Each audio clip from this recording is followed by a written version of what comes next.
Chapter 15. A Small Hotel. Vesper visited Bond each day. Soon he was well enough to leave the hospital. But he did not want to go to one of the big hotels in Royale. "I'll find you somewhere outside of the town," said Vesper.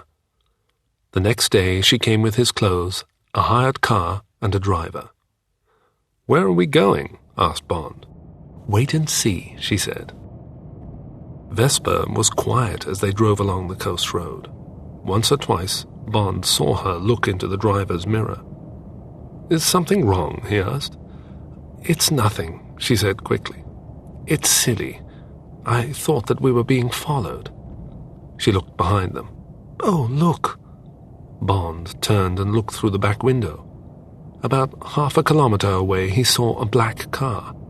It was moving fast. Bond laughed. "We can't be the only people using this road," he said. "Nobody is following us. We're not doing anything wrong.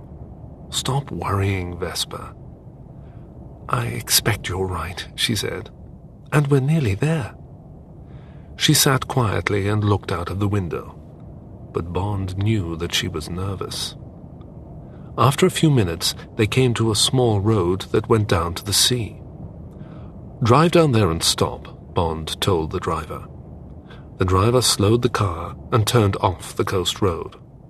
He stopped the car behind some trees. Bond and Vesper watched through the back window. Vesper held Bond's arm tightly. They saw the other car getting closer.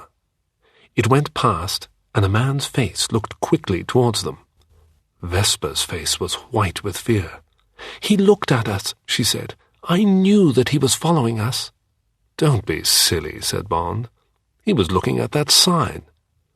Bond pointed to a sign on the corner of the road. The sign read, "Fresh fruit for sale." "There's probably a fruit farm further down this road," he said. "Oh, yes," said Vesper.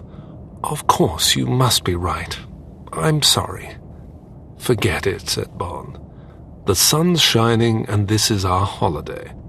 The job is finished, and there's nothing to worry about, is there?"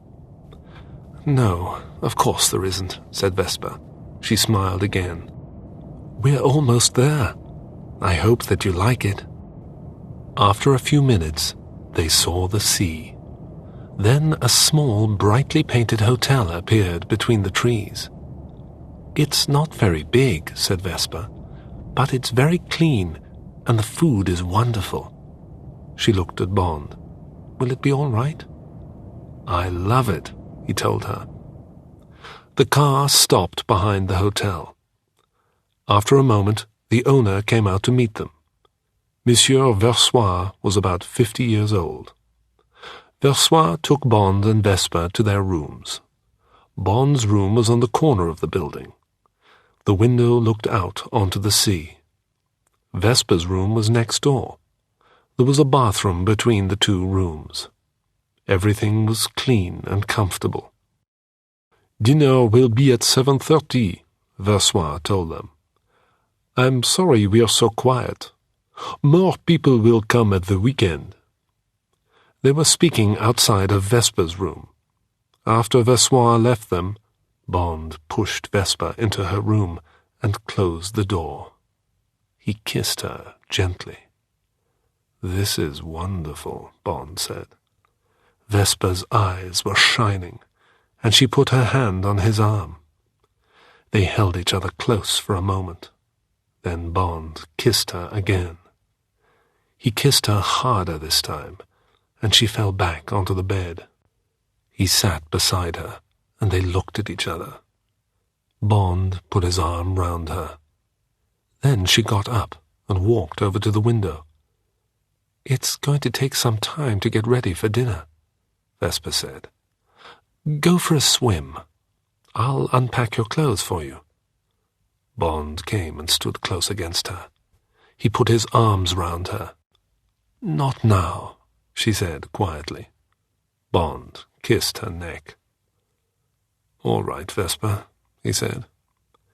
He walked over to the door and looked back at her. She had not moved. Then he went out and shut the door. Bond walked along to his room and sat down on the bed. He could not decide what to do. Have a sleep? Go for a swim? After a moment, he put on his swimming shorts and went downstairs. He went out onto the terrace and down to the beach. He walked along the edge of the water until he could not see the hotel. Then he went into the sea. It was nearly 7 o'clock, and the sun was setting. Soon it would disappear. Bond thought about Vesper as he swam. He knew that he wanted to sleep with her. She was a very secretive person, and there were things that she would never tell him. Bond found this secrecy very exciting. After some time, Bond came out of the water. He lay on the beach until his body was dry. Then he walked back to the hotel.